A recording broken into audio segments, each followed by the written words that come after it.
All right, Flacco says, and Jefe is cooked. Dang. Now, I knew it was some kind of reason why his bond went from 1 million and jumped up to 2 million. I'm like, God dang. They looking at Jefe like he a mob boss or something. But I knew they had to have substantial evidence, and they really just want to scare the shit out of him. It's either he's going to have to tell on everybody or do the rest of his natural born life somewhere locked up, hid in the penitentiary. He don't have no other options.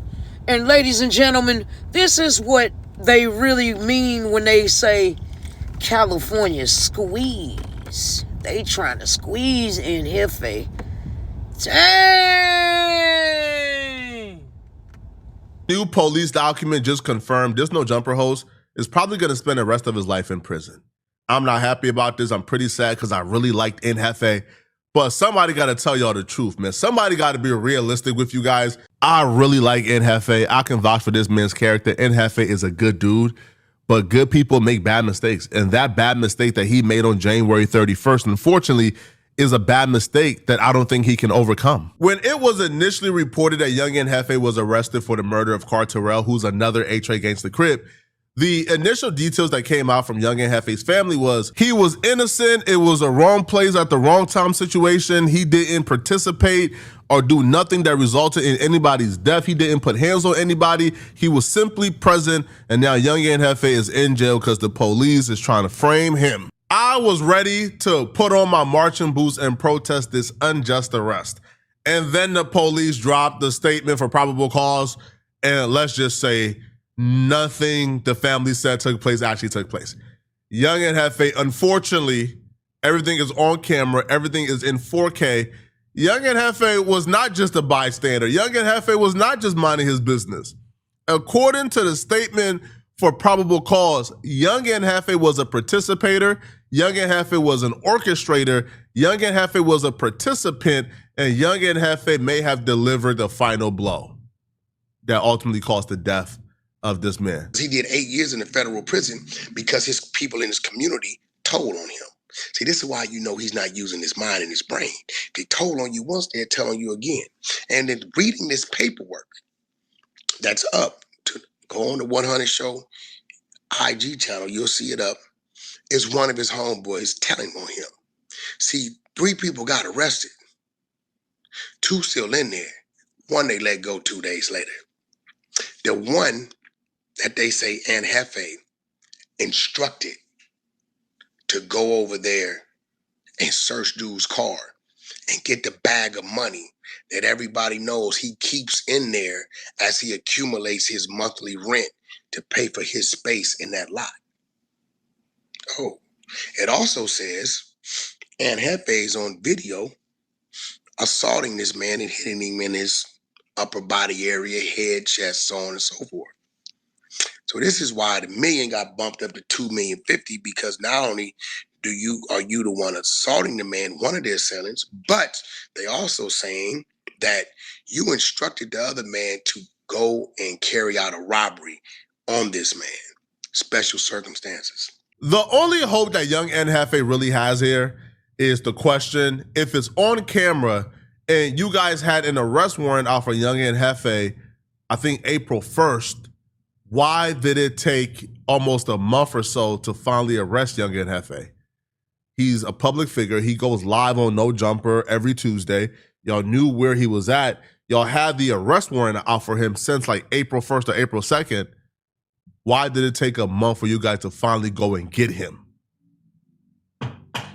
That to me shows that there may be some hope, but ain't enough hope in the world, man, for young Jefe to overcome what I just read. The statement of probable cause was actually written by Detective Rudy Avalar. Now, he's been with LAPD for 22 years, and he's assigned to the Robbery and Homicide Division. Now, they got there on January 31st, 2026 at approximately 10:25 p.m. LAPD's 77th Area Patrol officers responded to a radio call of an assault in progress located at 6916 Southwestern Ave in the city of Los Angeles. The 911 caller advised that the victim was being assaulted by multiple suspects in the parking lot. Now, LAPD's 77th Area Patrol Unit arrived and met with the Los Angeles City Fire Department, which had located the victim. The officers were advised by the fire department that the victim was pronounced deceased. Oh, nah, y'all did your big one. Do you understand how badly you have to beat up somebody for them to be pronounced dead upon arrival? With no gunshots, no weapons involved, just straight hands? Now, Jefe is a little slow. I love Jefe, but he's a little slow. And we know slow people, they got superhuman strength, man. If you've ever had the unfortunate experience of having to pry away one of your possessions away from one of your slow cousins or Down syndrome siblings, I'm not saying Jefe got Down syndrome. I'm not saying he's slow. I'm just saying young Jefe moves at a slow pace. And young Jefe, because he moves at a slow pace, young Jefe is strong. He got that natural strength that comes with being naturally slow. So I could see how young Jefe could have given that Vegeta punch, man. Boom. But even a Vegeta punch, I don't think would have killed somebody. Death upon arrival, not even internal bleeding in the hospital for a couple of days. Death upon arrival? Nah, that must have been again, one of the Popeye punches, man. That wasn't a Vegeta punch. That was a Popeye. That was I shoulda, boy, I oughta, bah. He brought that punch from here, homie. This is cold. This is cold. This is nuts, man. Now, they were able to identify the victim. He had a wallet on him, thank God, because a lot of y'all leave your house with no identification.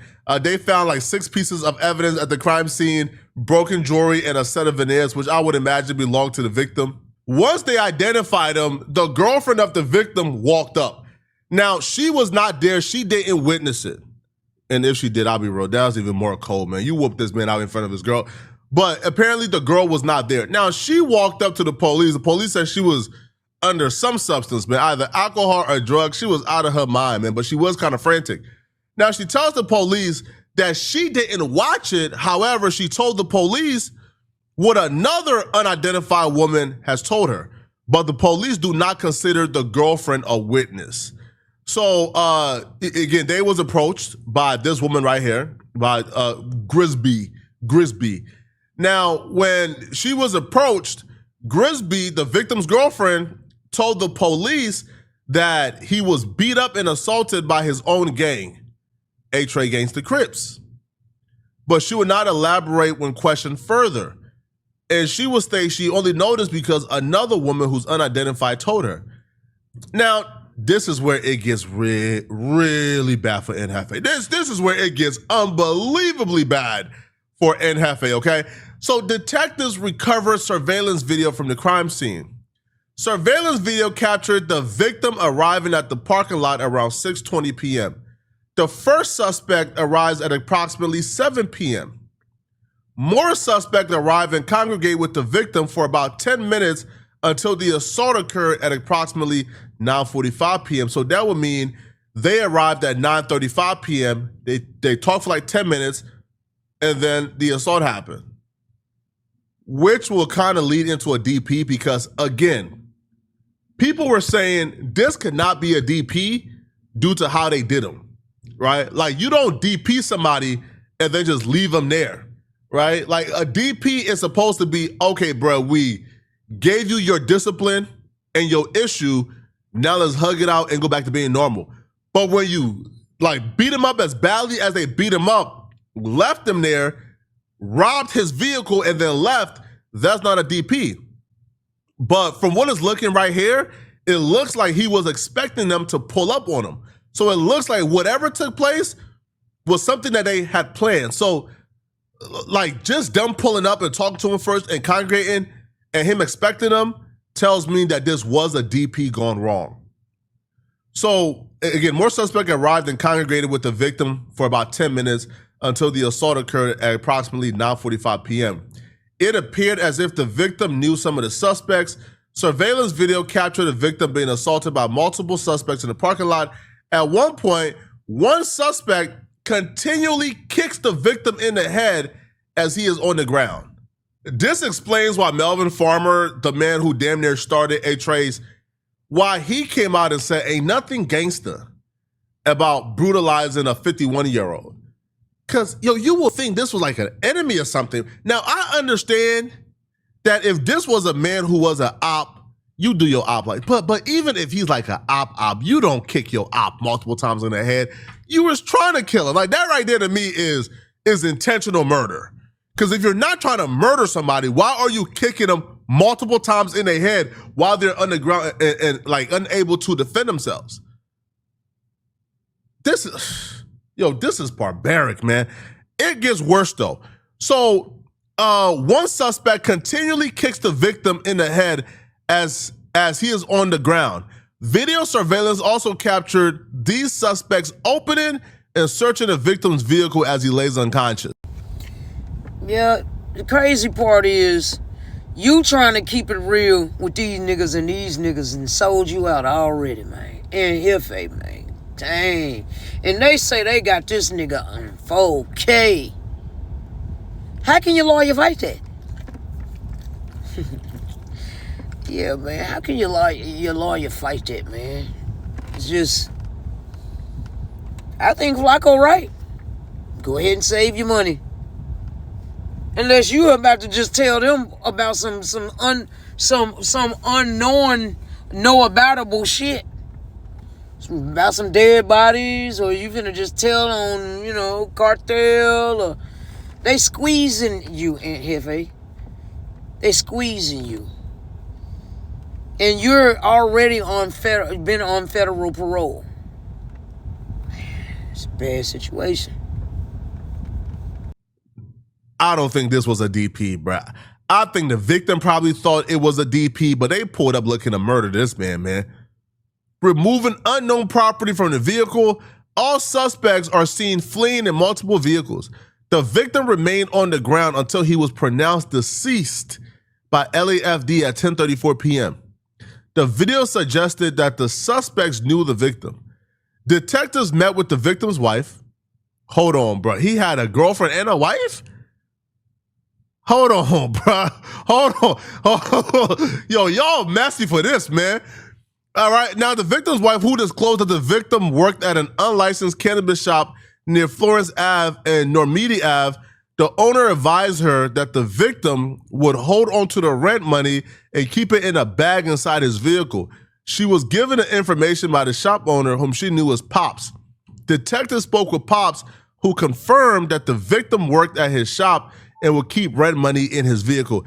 Now, the rent money, it only proves that they stole a substantial amount of money, which will lead to felony robbery charges, which is what they charge him with, or charge them with. I don't feel like the money is any clues that they came for the money. I don't feel like they pulled up and did all of this for rent money, bro. I just can't see anybody doing this for rent money. This has to be personal. Right now, we found out that the victim, was an offender. He was on the offender registry. He was on Megan's Law for doing some nasty things in his past. But he's 51. He been did these things, and he was still from the hood. So I don't think they pulled up and they killed him for being on Megan's Law. I don't think so. Now it continues. Now this is where it gets really, really, really, really, really bad for Jefe and everybody involved, okay? So Pops obviously confirmed, yeah, money was in the vehicle, et cetera, et cetera. So then they brought in the gang task force to review the surveillance footage and figure out if he can identify anybody present. And here's where it gets bad, okay? Detectives met with LAPD 77th Street gang enforcement officer to review crime scene surveillance footage. Now, the officer was familiar with the A-Tray gang and their members.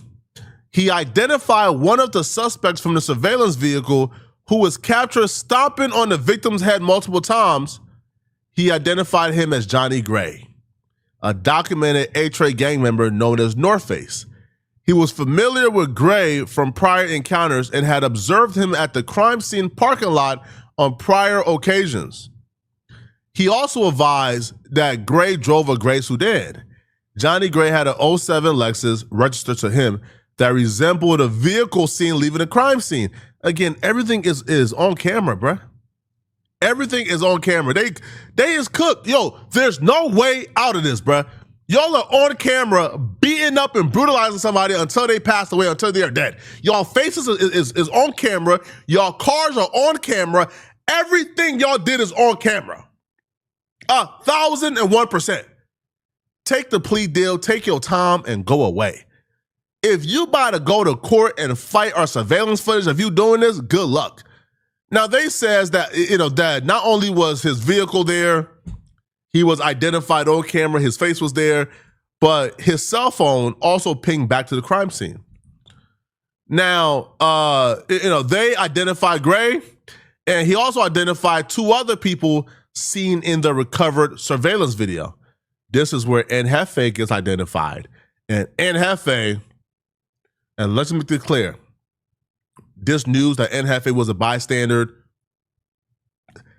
that can end today. That can stop today. That news, bro, it was a bystander. Oh, no, it didn't do nothing. Man, that stops today, man. So, okay, so the officer identified a person who arrived at approximately 9:33 p.m., a few minutes before the assault. A male identified by Lagunas as Maurice Shellman arrived in a white Range Rover SUV, no visible plates. Now, that white Range Rover was also seen at another crime scene. Right? Now, this is where y'all say, I'm police. Flocka, you police. Listen, man, that white Range Rover was also seen at another crime scene. But I don't think Ant did anything wrong at that crime scene. He had nothing to do with it, right? So for y'all who going to say, oh, Flocka, you was capping. I almost think, all right. That was seen at another crime scene, but it goes, okay? People say, nah, bro, Ant drive a black Mercedes. What are you talking about? Do he now? Or is this a white Range Rover? So he arrived in a white Range Rover SUV, no visible plates. Lagunas has had prior interactions with Shellman and knows him to be an A-Tray gang member with the moniker Ant. Shellman appears to intervene in an argument between an unidentified suspect and the victim before the fight. So Ant steps in and he stops this suspect and the victim from like fighting, I guess. Shellman is captured striking the victim with his hands while the victim lay on the ground. Shellman returned to his vehicle and appeared to speak with a male identified as Irvin Theus. Theus was sitting in the driver's seat of a gold Mercedes that was parked next to the victim's car. Shellman is observed pointing towards the victim's vehicle, thus then exited, approached the victim's vehicle, and removed what appeared to be a black backpack from the rear seat. Theus then handed that black backpack to Ant. From video surveillance, it appeared that Theus acted under Ant's direction. So let's slow this down real quick. Ant pulled up. Ant had the devil on his shoulder and the angel on his shoulder. Ant was telling him, hey, bruh, nah, y'all be peaceful. But apparently the peace did not work because once the altercation took off, once the fight happened, Ant jumped in the fight. Ant was while he was on the ground. You could damn near say Ant might have murdered him. Ant best friend, North Face, is kicking Buddy in the head while he down, lifeless, and Ant then punched him while he was down, lifeless. Now, this is where Ed is about to get in a lot of trouble, man. This is a conspiracy. One thing we know, the head honcho gonna get more time, more scrutiny, more restrictions than anybody else. And when they see Ant giving directions to people on the scene, hey, bro, do this, do this, do this, do this, do this. Well, I'm definitely interested to know how this is going to play out. I'm going to be following this story because I'm interested in it. And just to be honest, it seemed on camera that Jefe was a good dude, you know? If I'm not mistaken, I saw him with his little girl. He would often be with her, and he was consistent on his YouTube, and it seemed that he was juggling the pressures of no jumper, better than a lot of them. Well, I know this.